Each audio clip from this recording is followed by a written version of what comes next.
একদিন তারা শুনতে পেল কারো কান্নার শব্দ। ঝোপের ভেতর একটা ছোট্ট খরগোশ কাঁদছিল। আমার পায়ে খুব ব্যথা, কেউ সাহায্য করো। বাঘ, বন্ধু, কেউ বিপদে পড়লে তো আমরা চুপ থাকতে পারি না। হাতি, একদম ঠিক, চলো ওকে সাহায্য করি। হাতি সুর দিয়ে কাঁটা তোলে। খরগোশ খুশি হয়ে, ধন্যবাদ, তোমরা না থাকলে আমি কষ্টেই থাকতাম।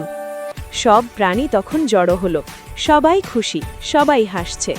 খরগোশ, তোমরা আমাদের রক্ষা করেছ। হরিণ, তোমাদের বন্ধুত্ব সত্যিই অসাধারণ।